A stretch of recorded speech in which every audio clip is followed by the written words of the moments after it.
India জোটে চতুর্থ এবং অত্যন্ত গুরুত্বপূর্ণ বৈঠক যেটা দিল্লিতে চলছে। আমি সরাসরি আপনাদের সেখানে নিয়ে যাব। বিজেন্দ্র সিংহ আমাদের প্রতিনিধি রয়েছেন।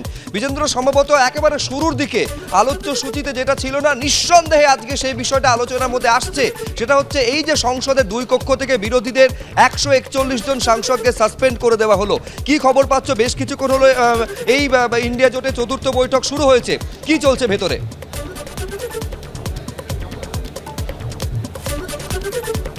দেখো সুব্রজিৎ, তুমি ঠিকই বললে, প্রথম থেকে এজেন্ডা ঠিক হয়েছিল কি সিট শেয়ারিং নিয়ে আলোচনা করা হবে, কমন মিনিমাম প্রোগ্রাম নিয়ে আলোচনা করা হবে এবং অন্যান্য জায়গায় যে যৌথ র্যালিগুলো করা হবে ইন্ডিয়া জোটের তরফ থেকে, সেটা নিয়েই আজকে মেনলি এই মিটিংটা ডাকা হয়েছিল। কিন্তু তার আগে একটি ঘটনা ঘটে গেল 13 তারিখ ডিসেম্বর, যেটা লোকসভায় যে কাণ্ডটা হলো, তারপর থেকেই যেভাবে বিরোধীরা বিশেষ করে ইন্ডিয়া জোটের এমপিরা এক হয়ে দাবি তুলেছেন যে সংসদে স্বরাষ্ট্রমন্ত্রীকে জবাব দিতে হবে।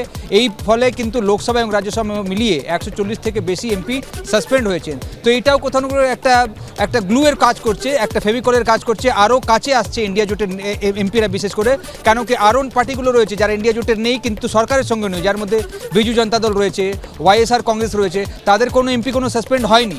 সেক্ষেত্রে এখন ইন্ডিয়া জোটের যে এমপিরা বিশেষ করে সাসপেন্ড হয়েছেন লোকসভা থেকেও রাজ্যসভা থেকেও, শুধুমাত্র যদি উদাহরণ বলি, বিএসপি থেকে, ইন্ডিয়া জোটে নেই বিএসপি, কিন্তু তার এমপি দানিশ আলী ইতিমধ্যেই সাসপেন্ড হয়েছেন, কিন্তু দানিশ আলীকে পার্টি থেকে বের করে দিয়েছেন মায়াবতী এর আগেই।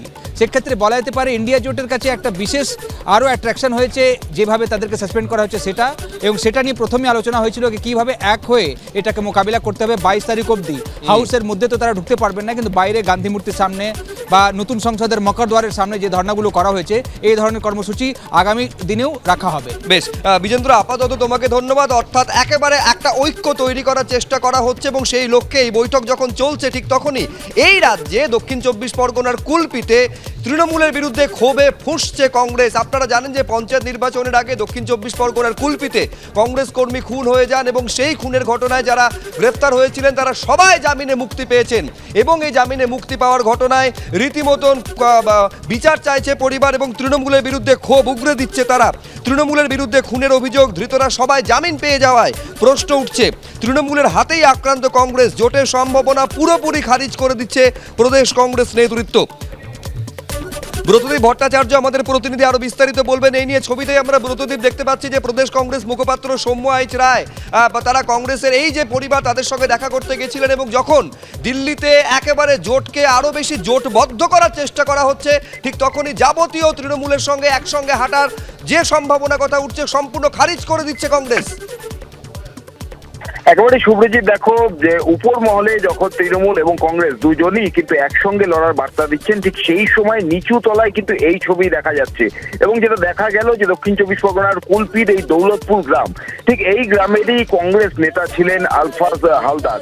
ভোটের ঠিক অর্থাৎ পঞ্চায়েত ভোটের ঠিক কয়েকদিন আগেই আলফাজ হালদারকে বেধড়ক মারধর করা হয়েছিল এবং 6 জুলাই আলফাজ হালদারের মৃত্যু হয়েছিল এবং অভিযোগ ছিল যে এই এলাকার যিনি তৃণমূলের প্রার্থী হয়েছিলেন নুরউদ্দিন হালদার, তার বিরুদ্ধে, এবং অভিযোগ ছিল এই নুরউদ্দিন তার লোকজন নিয়ে আলফাজকে মারধর করে এবং সেই মারধরের জেরেই তার মৃত্যু হয়েছিল। এই ঘটনায় 35 জনের বিরুদ্ধে কিন্তু থানায় অভিযোগ দায়ের হয়েছিল, কিন্তু পরবর্তীতে দেখা যায় পুলিশ মাত্র 7 জনকে গ্রেপ্তার করে, কিন্তু সেই 7 জনও বেশ কয়েক মাস আগেই তারা কিন্তু জামিনে বেরিয়ে গিয়েছেন। আর সেইখানেই কিন্তু অভিযোগ তুলছে এই কংগ্রেস যে নেতা তার পরিবারের লোকের এবং তাদের স্পষ্ট অভিযোগ যে তৃণমূল তাদের এই আলফাজকে খুন করেছে এবং কোনোভাবেই তৃণমূলের সঙ্গে তারা আগামী কোনো ভোটে তারা যাবেন না। তারা বিচার চাইছেন যে নুরউদ্দিন হালদার যার বিরুদ্ধে অভিযোগ ছিল এবং যাদের বিরুদ্ধে মূলত অভিযোগ ছিল তারা প্রত্যেকেই তৃণমূল কর্মী এবং তাদের যতক্ষণ না শাস্তি হচ্ছে তারা কিন্তু কোনো রকম কোনো ভোট কোনো জোটে যাবেন না।